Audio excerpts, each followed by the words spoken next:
Welcome to Kidney Health Interview. I'm your host, Natalia Karpenko. Each week, I interview a guest who is a kidney patient, their family member, organ donor, or healthcare professional. Our goal to empower every kidney patient with the support and education. Join our podcast.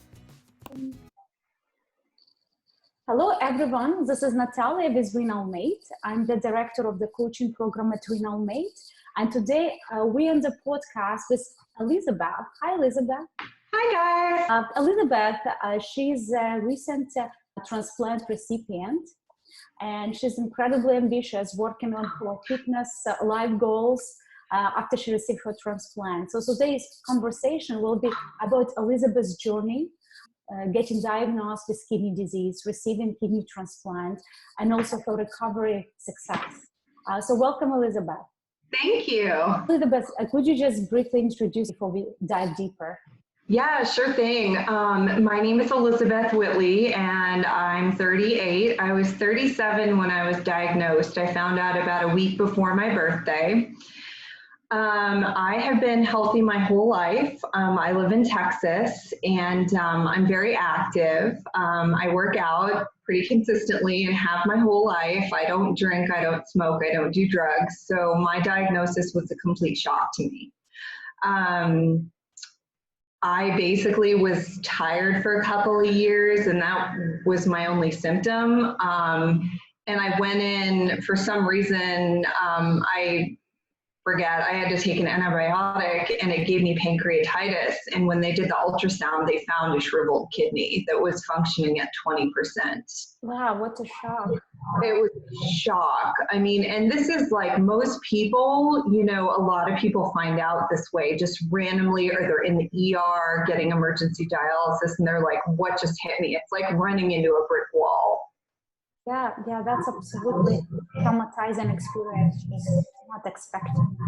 Yeah. And so I was diagnosed in March of 2018, and I basically was told I had 6 months to find a living donor, or I was going on dialysis. And I was like, oh my gosh, what am I going to do? I have 2 sons. One is a stepson, but they're 13 and 15. I'm married. So I'm like, oh my gosh, the life expectancy for people on dialysis is it's longer than it used to be, especially for young, healthy people. But it still is not the best solution. The best solution is transplant if you can do it, if you do qualify. Yeah. So I just want to go back, like in that diagnosis side of things. How did you take the news? How did you bring the news back to your family? I mean, like shock and, anger, like what was like mixed feelings, and how did your family take it?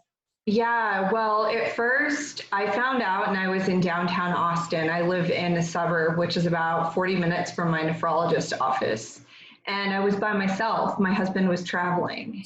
And so I found out, and I literally started probably like hysterically laughing at first, and then like just sobbing, because I was like, oh my God, like I'm going to die. I thought I was going to die, which you're not going to die if you have kidney failure. There's so many options now. And now that I've been through it, there's peritoneal dialysis, hemodialysis, but I told my mom and she didn't believe me. I think it was just such a shock. My dad believed me right away because he's a physician and he knows that the labs don't lie. And that's what we were going off of. My creatinine was about 2.96. Normal is between 0.6 and 1.2. My creatinine now is between 0.6, which is my latest awesome creatinine, and 1.0. Excellent. Very good. Yeah, that's exciting. It is. Have those labs in place. So that basically you told your parents, and your father, being a physician, he was able to give you certain support that might need it, like from that. Oh yeah, I mean, my dad came down for my transplant evaluation. He came down before that, just because I was kind of freaking out. And I mean, I feel like I was pretty close to having a nervous breakdown because this news is shocking, especially to somebody that's, you know, otherwise young, active, and healthy. That's just, I mean, this by all means, this shouldn't have happened to me.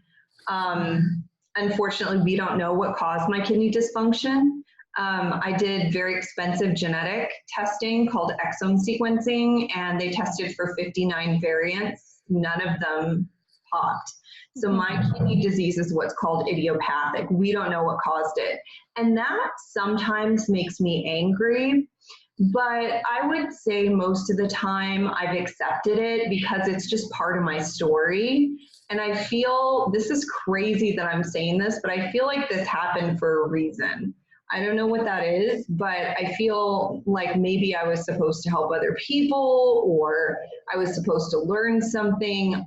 I don't know. I'm more spiritual than religious, but I just feel like I'm a different person since I've been transplanted. Since you're not only working on your goals and transforming your life, but also you helping other patients. One of the things you donating your time and experience to RenalMate project, where you're helping with group coaching, and I'm sure you also do a number of other things. So tell me more. Tell me more. Basically, what do you do? How you spread the message, and how do you advocate? Well, I have basically been in a whole bunch of online Facebook groups, and I share my experience there. And, people ask a lot of questions about transplant that, if I can answer them and they're not medical questions, I will. I'll share my story. Of course, if anyone has any medical questions, they need to see their nephrologist or their primary care. But transplant is a pretty long journey, and you need to be prepared mentally for what it entails. My transplant was probably one of the fastest transplants, if not the fastest I've ever heard of. And I know a lot of transplant recipients. I put the plea out on Facebook in July, I think, and I was transplanted by November. So we're talking July 2018, right? Yeah. Last year, just very recent. So before we actually dive into your experience about, putting the message, meeting your organ donor, what did it take for you to start looking for living donor? Well, I can tell you that it wasn't about me. It wasn't about saving my life for me. It was about these guys right here. It was about my family. I didn't want my husband, to go without a wife. I didn't want my kids to go without a mom. And I didn't want my parents to go without a daughter. So I got really desperate. And it's so emotional because I can't believe, I was given this gift so fast and just at all. I mean, there's so many people on the waiting list, and it's just so emotional to think like what my donor and I have been through to save my life. Like, I just can't even believe it. Some days I wake up and I'm just like, wow, like what just happened? Yeah, you have a true miracle. So tell us more about your miracle, how you met Kathleen, and how the story begins. Well, Kathleen is an angel. I can tell you her place in heaven is assured. That's certain.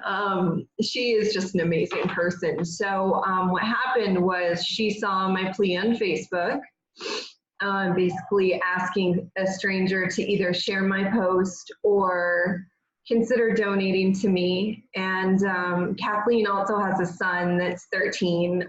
They're both of our sons were 12 at the time that we did the transplant. And I'll let her, I know we're going to have another podcast, so I'll let her speak for herself about, her reasons and stuff. But so we had a mutual friend, Shannon, and apparently, unbeknownst to me, Kathleen traveled from many hours away in Texas to the center in San Antonio where I was transplanted. She got qualified. She did everything. I didn't know anything. And then our mutual friend Shannon contacted me one day on Facebook and said, Elizabeth, I need to tell you something. I know your donor, you have a kidney donor, and she wants to talk to you. And I was like, no. I'm like, I don't want to talk about this. I don't believe it. I gotten so many weird strangers contacting me, people trying to sell me kidneys from overseas. I mean, it was like really intense. If you go on Facebook, you need to get ready because there's going to be a lot of people coming out trying to take advantage of you. So if you have questions about that, you can definitely, message me on Facebook or get in touch with Natalia. She'll give you my info and I will talk to you about that because you need to basically put up a wall when you go on Facebook.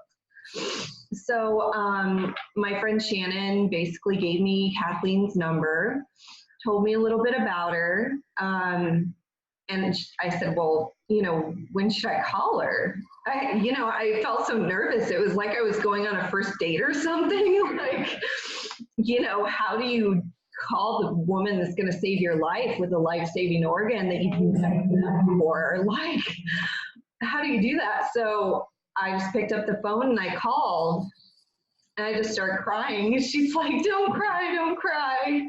It's okay. Like, it's going to be okay. And I think the thing that is really like saved me emotionally through this whole thing is Kathleen has the best sense of humor. And when we were in the pre-op operating room and I'm like shaking because I'm so nervous because I'm about to have like this complete rewiring of my body, she gets wheeled in because the donor goes first and then they literally carry the organ. It's out of her body for like a minute or two and they carry the organ from one OR to the other OR in a box. And, it's amazing how fast it happens. And she's like, bye. And like that right there, like my anxiety just like went away. It was like they gave me medicine. Like that's what it felt like. Cause I was like, man, she's risking her life for me. Like how could someone do this? Like it was just, I'm still like floored to this day. It's like, wow. Right, it really sounds like it's meant to be, the two of you to meet, and it seems an incredible experience for both of you. Yeah, it's amazing. I mean, it's very traumatizing, and I definitely have, I see a therapist pretty regularly because like going through this is extremely mentally challenging, and I definitely have struggled with anxiety in the past and, depression when I got diagnosed, obviously, because, you find out this horrible thing and, you have to deal with it. And, I was preparing to go on dialysis because I didn't think all my family got disqualified. My brother's pre-diabetic and, my parents are too old and, everybody had something that they couldn't donate. So it was really tough because I had no family members except for, I did have one cousin that stepped forward. But I had a couple of friends that were amazing that were like willing to get tested, but like they had health things because to be a donor, you have to be like in tip-top shape. You get examined from head to toe, x-rays, CT scans, colonoscopies, mammograms, physicals, like woman exams, like you name it. And I had to have that too. Right, to take a surgery. Right? Yes, they basically, like doctors, rule of thumb, their vow, their Hippocratic oath is to do no harm. So to do no harm, they have to make sure that I have a chance for survival and that my donor is not, it's doing harm to basically cut someone open to take an organ out. So to do that, they have to make sure that it's really going to save someone's life, that I don't have, an underlying comorbidity condition. Right. So Elizabeth, I want to ask you something as an advice, because in our audience, we have many people who are in the preparation process for transplants. And one of the things that they might be maybe just start seeking for kidney or maybe preparing for kidney. So what would be your recommendation for someone who's just start seeking for kidney and they see the lung transplant list, how they can go on their own and kind of tailor the messaging to tell their own story, right? And what they need to be prepared for, considering some of the pro and cons of that experience. Yeah, I mean, I think that in order I've had a couple of, you know, friends of family or friends that have kind of put out similar pleas. They've needed kidneys due to, you know, obviously like one had polycystic kidney disease, one had diabetes and high blood pressure and needed a kidney. And, you know, my suggestion to them was to make a heartfelt plea. You know, think about your family, think about the people that love you, and use that to have the courage to go on social media. You know, I have been a realtor for 10 years, so going on social media was probably easier for me than it might be the average person, because a lot of my business has been on social media. So I think it was easier for me. But when I posted it, I started getting messages and messages and messages. And, you know, I would just say probably like I should have gotten a therapist sooner. Because you really need somebody that's not your spouse to talk to about this, because your spouse is going to be overwhelmed with this process. And I think if I could have taken some of the burden off of my family and my husband, I think it would have been better for them emotionally, because I was not the only one that was suffering. At the time, I could only see my own suffering, but looking back, like they were having a hard time too, because they didn't know what was going to happen. I mean, I could have died, you know? And they were not prepared for this either. And you as a mother of a family and wife, you probably taken a very good care of them. So they just could imagine like how things could change. So some of your advice, certainly thinking about the therapy, right? Therapy for yourself, and maybe also providing some support for your loved ones to go through this process. Yeah, that would be one suggestion. Another suggestion is to get on a renal diet. Talk to your nephrologist, get some handouts, maybe attend. There's DaVita actually has really good information sessions. I didn't go on there just because I do have a whole bunch of doctors in the family, and I kind of was raised having a kind of good, decent understanding of medical things. So I was able to figure out like, oh, these are low phosphorus foods or potassium foods, or, you know, I even forget now like what I can't eat. I couldn't eat spinach or avocados or tomatoes or any of the good stuff. Low protein, so my muscles wasted away. I was super swollen. So get on a renal diet, because it's going to help you prolong your kidney function. Once you get to 20 GFR, which is glomerular filtration rate, that has to do with like, it's basically 20% kidney function, you qualify for a preemptive transplant. Typically dialysis is like under a 10 GFR. Is when you start dialysis. So I was not getting down there. I was like, oh no, and my kidneys actually still work, believe it or not. Mm-hmm. Good. So you gave us a very good tips about the social media and kind of expectations to have, the support that was so needed for yourself as well as your family, and also diet, because diet tend to help to preserve kidney function longer.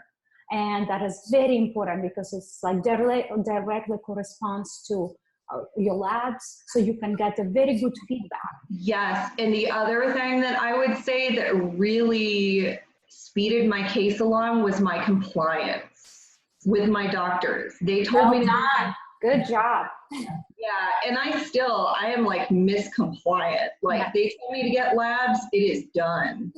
And I hate, you know, I don't like it. I don't like getting poked. I mean, I get poked every other week, but it's fine because it keeps my kidney healthy and it honors my gift.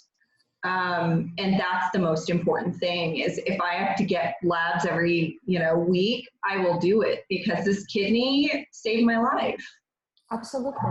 So it seems that it's a big part of how to be compliant is really the big goals you set up for your life, and being compliant to your own goals and your own dreams help you to do all other things that might be painful, time consuming, redundant, but that is a mindset, right? Yeah, I think so. I think you have to get pretty tough before you get a transplant, because it's going to be a long process. I mean, the evaluation and then getting listed on UNOS's list is very emotional. And I think now I do a lot of meditations and just kind of like sitting and being quiet and breathing. And I think that I should have started that like pre-transplant. Like I've really worked on getting my mind really healthy and trying to kind of get over the trauma of like what I've been through. And I think that I should have done that before because my mind was just going so fast before transplant. So, you know, being compliant, healthy renal diet, you know, meditation. If you can do exercise, I really highly recommend doing it. I really couldn't do much of anything though, to be honest with you. I really felt sick. I was nauseous every day, all day. It was like I was pregnant. So going back on that journey, right, chronologically, you were diagnosed with kidney disease, you were struggling, but you decided to fight and go and look for kidney. You found a donor. How long the process take and would it take from finding the organ donor and all the way to the surgery? Once you find an organ donor, you're already qualified. So you already have passed all the pre-transplant requirements and you are either on UNOS's list or about to be listed. So that takes in itself like 3 months on the super quick side and 6 to 9 months, depending if you have any other health issues. So that can take even, you know, 6 to 9 months to get yourself. And then if you find a donor, the donor has to get tested, and that can take 3 to 6 months as well. Now, a lot of donors are going to get disqualified. So, you know, you may have a donor and think that they are it, but if they might find out they're pre-diabetic, and pre-diabetics cannot donate. So you need to be prepared for, you know, you want as many applicants as you can get. I just got super, super fortunate and I'm super blessed that Kathleen was a perfect match for me. And she was willing to do it. What was the next step for two of you? So when she was also qualified and all of you were ready, what's the next steps in the process to schedule the surgery and get prepared? Yes, so it was a couple months from the time she was qualified, and she was going on, I believe, a trip, and she wanted to wait until she got back to do the surgery and to tell me, I think, even. I'm not sure exactly how that went, but it's the donor's choice when they do the surgery. So it was very fast. I mean, it was quick. It's just they can literally schedule it within a month if it's that dire. It's fast. It seems like those few months that you were waiting, they were hopeful, right? But what kind of feelings you had at that time? It went by so quickly because I was like, oh my gosh, like I have this amazing donor and like we're in touch on the phone and like she's serious, she's gonna do this. This isn't, you know, because unfortunately like some people said they were gonna apply and they didn't, or they applied and they started the process and then they backed out. And my whole attitude was back out soon, back out early. We're still going to be friends. It's okay, but do not go through the whole process. Like I had somebody go through about like 75% of the process and back out. And that was really devastating to me. But Kathleen, she went through 100% of the process and she committed and she did it. And she is amazing for doing that for me. Right. So very amazing and incredible thing about your relation with the organ donor. You develop a friendship. Yeah. And she, you know, we're friends on Facebook and Instagram and we talk, and, you know, when she comes into town, we live a couple hours, you know, probably 3 or 4 hours from each other. And she comes into town sometimes and we'll have dinner, and it's like everything's come full circle. Like, it's like she has healed like the hurt that was inflicted on me by, we don't even know. It's like she has started to heal me literally, physically, and mentally. Just seeing her and watching her joke around, and, you know, I mean, we just have so much fun together. She's like a sister to me now. And I just, I loved seeing her son grow and her husband having, you know, anniversaries and birthdays. And it's like I just got a family member, like another family member. And she's exactly what I wanted in a family member. I love my family, but she's definitely very close and part of my extended family. With my question is about, it seems you've been fortunate having a good support system and even meeting your organ donor who became your close friend and almost a sister. What do you think, what other transplant patients have to develop to be able to acquire that good support system in this process? So when you say like support system, do you mean like family or? Yeah, I think in general, some people tend to lack in support systems sometimes. Okay. And what a kind of skill set are important maybe to use actually to build better friendships, relations, or ask for support from family members or friends when they're going through this transition? Yeah, no, that makes sense. I would say just be open and honest about your feelings to your family. And if you don't let them know that you're hurting, they can't help you. And I would say, you know, joining some support groups was pretty helpful to me. I joined some online support groups. There are forums as well. I joined some Facebook groups. And if I was just having a bad day, like I could go in there and just say like, I'm having a bad day, I'm nauseous, like I feel sick, or like, oh my gosh, like I'm never gonna get a kidney, like I'm so scared, I'm terrified. And like a lot of those people would just lift me up and say, you know what, like I've been where you are and it's gonna be okay. If you have to go on dialysis, it's gonna be okay. If you get a kidney, it's gonna be okay. You're not gonna die. So I think the online support groups really helped me, but just letting people know that you need the help. And, you know, often like I said, I had a cousin that stepped forward and his wife stepped forward too, which was amazing. And I've never even met her. And those two were so sweet. And my cousin would call and check in on me, you know, once a week through the whole process.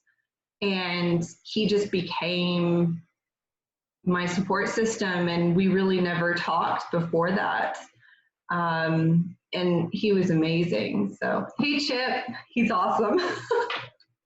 Yeah, that's incredible. Thanks so much for the tips. And it makes sense, right? There is a close family and friends, and you want to let them know how you feel and what kind of support you need. But also there are patients who went through the same experience or maybe in the same phase, and connecting with them might be also very important, just to have someone on the same page. Yeah, absolutely. All those things help, sure, because I needed the support badly, but I needed more than my family. You know, yeah. I needed other patients. I needed to see what other people were going through, and they helped me along my journey. And it's been a few months, and then Kathleen and you have been scheduled for transplant surgery. So tell me that day, you woke up in the morning, you know that this is the day you receive your kidney.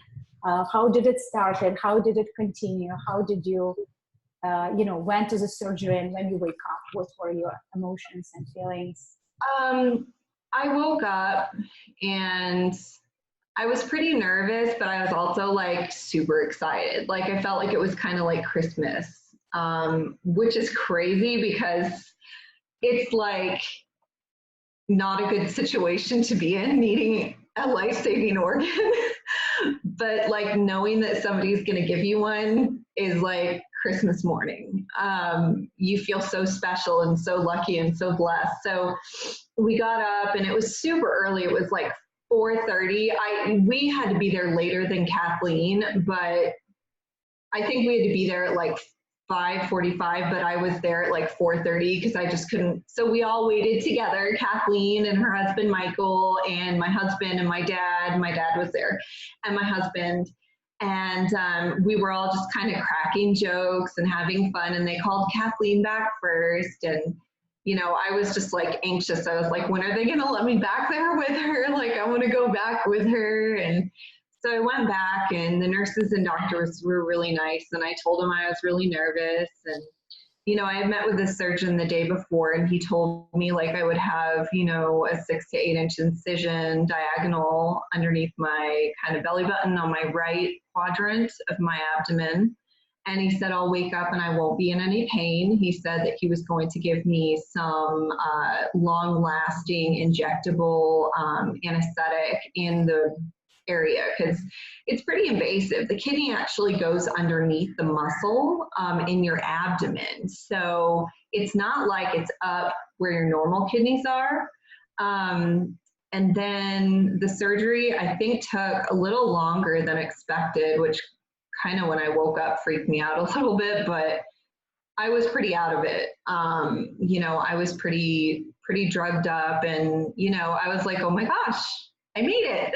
I didn't die. This is awesome. And, I felt good. And literally within 24 hours, my creatinine went from like 3.4 to like 1.0. Incredible. And I felt like on cloud 9. I seriously felt like $1,000,000. It was amazing. Like, I was super puffy because they give you a lot of steroids, and I was really puffy before just because my kidneys weren't working and I was retaining fluid. But I would say I was in the hospital for about 4 or 5 days. Kathleen was only in for like a day and a half because she's a superwoman, and they let her go. Her son got sick, so she had her checkup, and then she went home. And she came to see me like before, and I just was sobbing. I was just so grateful. And, she went home, and it was almost like weird that she left because her kidney was still inside of me. And I'm like, I can still see it because I'm pretty skinny. So when I stand up, I actually can see the kidney. It's a bulge, like an abdomen. So it's really cool that I have that because that is what saved my life. So that's a nice reminder, right? Every day to look at yourself in the mirror and see the miracle part in you. And be proud of your scars. I mean, these are the things that, you've been through and you have succeeded. And like, I love my scar. Like, I feel like, it's big. It's right.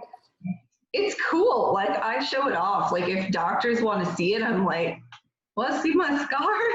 And my husband's like, you need to stop showing that off. And I'm like, I'm proud of it. Like, it's great. Yeah. Did you change your bikini suit to 2-piece? Not because I gained a lot of weight because steroids make you gain weight. So I'm about to actually get a new bikini. So I'm really excited about that. I thought about getting a 1-piece, but I'm like, nope, I want to see the scar. Beautiful. So with that, it seems was a remarkable experience for you and for Kathleen, and it's so great that she recovered so fast and she was able to show up in your room in hospital and just cheer you up. And I know. Well, she was just, and her husband, I have to give a shout out to Mike. He was so good in supporting her, but also just being like, they would joke around and just like put me at ease, put my dad at ease, my poor dad, like having to go through this. He's like, I think he was 80 or 81 at the time, like just him having to go through that, like with his daughter, like how horrible is that? And just they're joking around, like Mike and Kathleen, they're such a wonderful couple, and it just put everybody at ease so much because humor is so important in this journey. Yeah, like I see how grateful you and your family for Mike and Kathleen, right? It's like this incredible 2 individuals who are just have like the best intention and so much love to you and to your family. And I'm so grateful to her son too, because his mom risked her life to save mine. What's the role model, right, for the child, just to see your mom doing this for someone else saving their life, and then all the gratefulness they bring also in building relation with the person they donated. I really hope that someday, like, our sons will meet. Like, I just, I just get so emotional because I think, like, just what her family, what she did and what her family did for my family. Like, it is the biggest gift. It is the biggest, like, they say big ask, big give or something like that. It's just the biggest gift you can ever get from somebody. It seems besides just organ donation, it was an experience for every member of your family, right? Probably for your child as well, for your both sons. How did they take it? How was their response?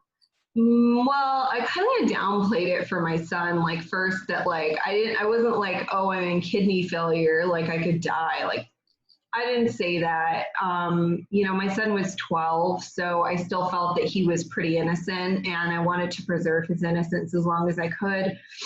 So I just said, buddy, there's something wrong with mommy's kidneys and I need what's called a kidney transplant. And it's when they take a kidney from someone else's body and put it in mommy's body. And he was like, okay. And I was like, but it's going to be okay. He's like, okay. And he was surprisingly okay with it. Like, and even after, like, I thought he's hiding his feelings. Like, this can't be legitimate. Like, he's traumatized and he just doesn't know it. Like, my dad is a psychiatrist and it's kind of the family profession in a way. My mother's a social worker.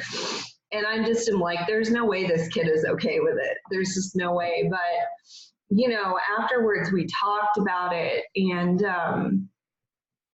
I said to him, I said, mommy could have died. Did you know that? And he said, yeah. He said, I know that. And I said, but Kathleen saved me. And he goes, yeah, she did. So it's just, again, it's so emotional reliving it because it was so beautiful, but so traumatizing at the same time. Yeah, thanks Elizabeth for sharing. I know those are hard questions to share, but I think there are so many other, parents out there so going through similar experience, and then how do you preserve your child but make them aware of things? I'm sure he's growing into a very generous, kind, and intelligent young man. And some of his reflections may come back, right? Because some of them are quite complex and so deep.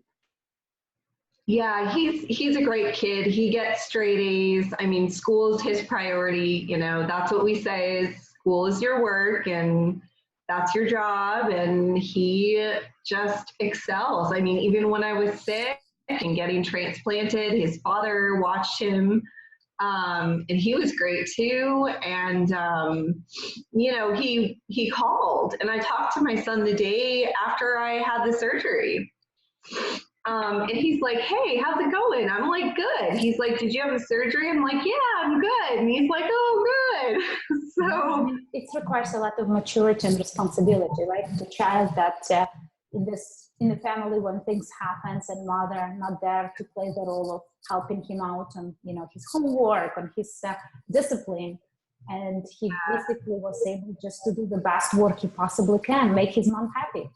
Yeah, well, now it's easy because I have the energy to, take care of him and like cook for him and, do everything that a mom wants to do. But before, like I was just laying on the couch all day and I couldn't work out. I didn't really leave the house a lot because I didn't feel well. Like I literally felt just nauseous all day because the toxins were in my body. Right. So after the surgery, it's like a very happy end, but it's kind of the journey continues being a kidney patient and transplant patients. So have you been fully prepared for the post-transplant journey, knowing that you will take medicine, you would need to do so many other things that actually a happy end that requires, again, very particular regimen and high compliance? Yes, very high compliance. So what I would tell patients is what one of my doctor friends told me is that you're trading a life of chronic kidney disease for a life of immunosuppression. And you're not going to ever be the same. Your body's going to be rewired. And basically, taking the medicine is easy. You take it at either 8 o'clock or 9 o'clock in the morning, and then the same time at night. It has to be exactly 12 hours apart. You get a pill container, and usually you take it twice a day only. Sometimes they spread it out to 3 times a day if it aggravates your stomach. I don't have any side effects from the medicine. A lot of people do, but I was totally freaked out that I would, but I don't. The only thing is maybe memory loss, because I say a whole bunch of stories again and again, but then again, it could be like early onset dementia or something. I know, who knows? But, the medicine is fine. It gave me like mild reflux, so they added on another medicine for that. And then let's see, I got norovirus for 3 weeks, which really was horrible. That was like the first month out of the gate, to the second month. So I was sick for like 3 weeks, and I was like, oh my gosh, is this how it's going to go? But after the 3-month mark, it was easier because they said your immune system is pretty much where it's going to be. I didn't get the flu, knock on wood. I know it's still going around. I'm a little freaked out about like all the measles and mumps cases. Did you take flu shots, or they not recommend? Well, you're not supposed to get live vaccines because you could actually like catch something. But if it's like, I think that the nasal spray is okay. It really depends on your center and your doctor and your transplant nephrologist. But I couldn't get the flu shot before my transplant because it could have changed my antibodies to Kathleen's blood and her kidney. And I couldn't get it after because I was too newly transplanted. So what I did was social isolation. I just stayed in my house for like 3 months. And that was challenging, but now I kind of enjoy it because I do a lot of work from home and it's just comfortable for me. The other thing that happened that was really unfortunate is I got skin cancer. It's okay. I'm very fair, as you can tell. And, they think that what happened was they were kind of like brewing, and because the immunosuppressants, they just popped up earlier. My dad has a history of it too, so it's a familial thing. But when you're on immunosuppressants, you have to wear sunscreen every day, at least SPF 35. You have to. It is non-negotiable because you can get horrible skin cancer. And you are at risk for other cancers a lot higher as well. So it is a trade-off between kidney disease and immune suppression, but they got all the skin cancer. It was like the best kind to have. Right. Was it early stage as well? Yeah, it was just a basal cell carcinoma, which 80% of skin cancers are basal cells. Mm-hmm. So it wasn't chemo or no chemo? No, nothing like that. Thank God. That's very good. Yeah, because you have to be hyper vigilant after and before you're transplanted and really know your body. There have been times that I felt sick or have had a little fever, and like I'm on the phone to my transplant coordinator and I feel really bad because I call her all the time, but they want you to call.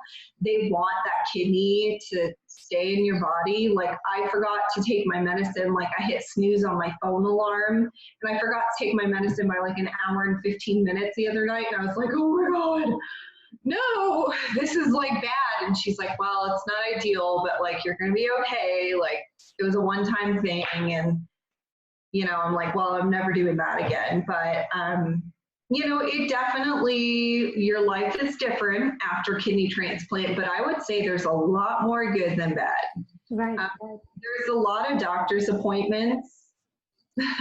Right after, right? You need to check with your transplant doctor. How often was it, like in the first 6 months, and how things are progressing now? So for the first like 2 months, it was every week. And then 3-4 months, it was every 2 to 3 weeks. And then once I hit like 4 to 6 months, it was like every month. And then it's every month thereafter. until you hit a year. And then I don't know if they do like every 3 months or 6. I haven't gotten there yet. I'm about 7 months out. And then you have to see your regular nephrologist as well. I get labs whenever they change my Prograf, which is the main immunosuppressant that they use. They use 3. Prograf is also called tacrolimus, and they need to maintain a level of between 8 and 12 in your blood, although they like it to be like around 8 to like 9 or so. So they change that pretty frequently at first. I just had mine changed last week. So I got labs again, local labs, because my center is 2.5 hours away from me, which is challenging. Yeah, it's hard if you go there every week. Your center may not be in your town, so be prepared for a drive, be prepared to, for transportation. They told me, I'm very fortunate that, we didn't have to worry about finances, but they said, save $2,500 to $3,500 for hotel room, travel, food for your loved ones, stuff like that. So, people do GoFundMes. I think if there's ever a reason to do a GoFundMe, this is it. I am just very blessed I didn't have to do that. And you are legally allowed to pay for your donor's expenses. You just can't pay for an organ. So if your donor says, oh, here are my hotel receipts and my meal receipts and my travel receipts, like you're allowed to cover that as long as you are not paying for the kidney. So, I'll just, our situation is our situation, what happened, but, I'll just say that my donor was extremely generous with that. Yeah. How about any organization that maybe someone who less fortunate situation financially, and they go to some organizations that can cover expenses for themselves or for organ donor? Yes, there's actually, I forget what it's called, but there is actually a transplant assistance program, and I'm sure if you Googled it and just Googled like financial assistant for organ transplant patients, you'll find the organization. The other thing is you qualify for government health care when you're in end-stage renal disease. I happen to have good insurance, so I didn't need that. They will cover your transplant meds for 36 months, which kind of a problem because that's not like a lifetime, which is what you need, but it's something. Like my transplant meds are pretty covered. I do know that there are pharmacies in Canada that if you have to private pay for your medicine, which is ridiculously expensive, it's got to be a couple $1,000s a month. I know that you can actually get it from Canada. Northwestdrugs.com is a site you can get it. And what I did is I actually bought about 3 months of immunosuppressant medication and put it in my safe. And I would recommend that every transplant patient does that, because just in case like you're in an area that has like a hurricane or something, you don't want to run out of that stuff because your organ will reject. Yeah, wow, that's very thoughtful advice. I actually never heard this one, but it totally makes so much sense, right? My dad's influence, because I'm from New England originally, and we like to plan for things like winter storms, and like, what if you have a winter storm, an ice storm, and you can't get out of your house for a week, and you're like, hey, you have a day of medication, like you're gonna go into rejection. Like, no, you don't want that. Even if you can afford like a couple weeks or a month, like do it. Yeah, I was yesterday at the patient support group, and it was a group of PD patients, but they were talking about generator, because even living in California, we have sometimes storms, and the infrastructure company here had some kind of weird time. We've been a couple times without electricity, but we were not aware that for many PD patients who have to do daily PD session, that's actually shocking, because they might be on a procedure or they cannot make procedure on time. And some of them were talking about getting generator at home, which is, it's only being a patient allows you to think those scenarios and how to reduce the risk of, saving meds in your safe or getting the generator, just being very proactive and thoughtful. That's a really good idea to get a generator if you're a PD patient or a home hemodialysis patient. That is a great idea, great suggestion. Yeah, we were like, wow, that is a good one. That one we need to share. Yeah. So Elizabeth, so with the medication and all the new regimen and some things that you had to deal with, infection post-transplant, now you're in your 6 months, right? 6 months post-transplant? Almost 7, yeah. Almost 7. So where are things at right now with your energy level, with your, emotional and physical health? How things have improved within 7 months? Like, I'm a million times better. Like, I exercise 6 days a week, like doing cardio from like 30 to 60 minutes at a time. I have competed in not competed, but I've completed 3 online virtual cycling races. Like, I never did marathons, but like one was like 240 miles or something, and one was like 100 miles, and I'm working on another like almost 300-mile one. I mean, if you can tell from that, that's pretty amazing. I actually have a picture of me before too, that I wanted to share with you guys because I was really puffy and really sick. So I want to show you the difference that a transplant makes. I'd love to see it. I don't know if you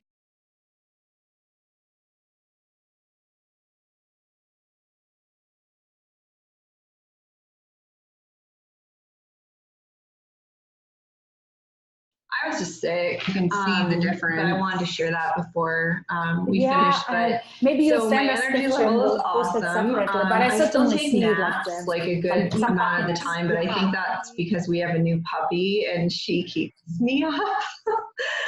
And she wakes up very early, so it's like having a toddler. But there's that, and I go run errands.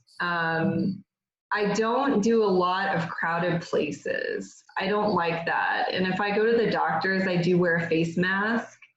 I'm about to travel for the first time in a couple of months to go see my parents in Maine. And I'm going to have to wear a mask on the plane. So as much as I don't want to do that, like, you have to do it. You have to look after your health. And like, that's just part of the journey. You just have to be okay with stuff like that, like having people stare at you because you're wearing a mask, like, it's going to happen. So, I had to go to, I think, the tax office or something, like, and I was wearing a mask and everybody was like edging away from me, and that's good. You need that. Like, just stay away. I guess they won't give me the flu. Right. So, it's very admirable. It just your awareness that you can certainly manage the transplant the best as you can and protect yourself, your body from, any infection. And that is something I think could be very good advice for any other transplant patients who might be just a bit early that you are post-transplant, that you have to be very thoughtful and prepared, right? Carrying mask with you and really thinking where you end up in a day and how you will take care of yourself. Oh, yes. I will mention this. Like, I wear a medic alert bracelet, and it says kidney transplant, CBAG for med list. And I have a card in my wallet that says must take meds at 8 a.m. and 8 p.m., kidney transplant recipient. And then I have a list of meds in my bag, and I carry 3 days worth of anti-rejection meds with me at all times. Wow, well, that's excellent advice. So you always have them in your purse, in your wallet, just in case anything. And when I travel, like when I go to San Antonio, like I bring all my meds with me because I'm 2.5 hours from my house, and who knows what's going to happen. Like, I just feel like you never know what's going to happen. So be prepared for the worst, expect the best. And, my number one priority in life, like, other than my family, is like protecting this organ because it was such a huge gift to be given. I kind of think of it as like almost like a baby. Like, you have to take care of it or it's not going to grow and thrive. And it's not going to function properly if I don't eat healthily. It's not going to function if I don't drink enough water. I am constantly drinking water. So if you're on dialysis and you're like pre-transplant, get ready because you're going to be drinking a lot of water. And yeah, that's exciting. It's going to be peeing a lot, which is also very exciting. Yes. Oh my gosh, it's crazy. So like, you're going to love it. And I will caution people, just as a side note, like if you do get a cadaver kidney, from a deceased donor, it can take a couple of weeks for that kidney to wake up. So don't be discouraged if it takes a while. That doesn't mean it's not going to work. It doesn't mean it's going to reject. My doctor told me 98% of rejection can be treated as long as you are compliant. So that's a really good statistic. Excellent. 98%. 98%, and I haven't had one issue, knock on wood, not one rejection issue, because I take my medicine on the nose. I eat like salads and vegetables and fruits and lean protein, and I exercise, and like I take care of my mental health. And I really believe if you do a three-pronged approach like that, that you will succeed and you will keep your kidney healthy. Amazing. You have such an inspiring story, and just listening to you, like, I just want to go exercise, have a healthy lunch, and, drink more water. Certainly. Starting, it is not easy. And I'll tell you, the best thing you can do is just start taking walks, or, get an app on your phone that tracks, your walks to hold yourself accountable, get a workout buddy, something like that. I just decide to do something and I just do it. So it's just been such a blessing to be able to like do this indoor cycling thing that I do. My bike, I don't know if you can see it. It's like back there. But I saw it before. Right. I was wondering. Right. Excellent. Yes. Do you watch video? Do you ride with some other people, or you just have a road? I do. That's actually a Peloton bike. My husband bought it for him like in 2017, and I used it, but then I started feeling fatigued, so I just stopped. And then I got diagnosed and I didn't use it. And then like 8 weeks after transplant, I got back on it, and it was so hard. Oh, it was so hard. It was so painful, like not physically, but just like mentally, to get in that, like, I'm going to work out like 5 to 6 days a week. But then I got in that habit, and now it's something I look forward to, and I look forward to sweating, and I've joined like online communities. And so now I know that I'm like still a high risk patient or whatever, but I don't identify as a sick person anymore. I self-identify as like somebody that's like healthy and eats well. And yeah, I had a kidney transplant, and yeah, I'm on immunosuppressants, but my reality is completely different now that I had a transplant. I'm not sick anymore. Right. And regular exercise also helps your immune system and your energy level. I think so. Yeah. I don't know how much is suppressed, honestly, because I know that your tacrolimus level has to be, a certain level, but I don't know. For me, like, I haven't gotten a cold yet. I haven't gotten the flu. I got norovirus, but that was like 2 months out. So, your first 3 months, like, just be careful. Stay inside, wear a mask, use your hand sanitizer, just be vigilant. I'm pretty sure I got it at the hospital or something like that. But after, you got to live your life. I'm going to go, Yeah, so very exciting that you're finally preparing for your first trip, and seems you got everything planned out. Everything should be incredible, just spending a little time in Maine. And are you going in August?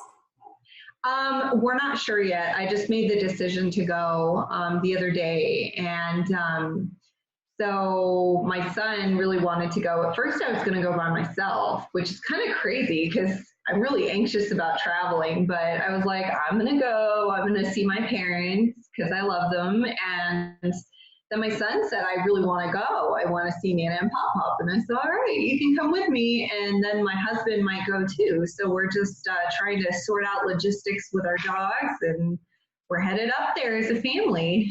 Yeah, we're looking forward to see some pictures, and I'm sure you have a wonderful time. And Elizabeth, that's been such a pleasure speaking with you, learning about your experience. I've been kidney recipient and just rebuilding your life and just transforming yourself and your surroundings. Thank you so much. And it's very difficult to talk about these things because they are so traumatic. But if my story and my emotions can help one person, it's worth it. It's worth sharing. It's worth getting down deep into the kind of grit of your soul and spilling that and telling the world that, it's going to be okay. If you get a transplant, you're going to be okay. If you have to go on dialysis, you're going to be okay. You're going to make it. And there are tons of people like RenalMate and, people like me that want to see you succeed. So, diet, exercise, and mental health. That's all I got to say. And compliance.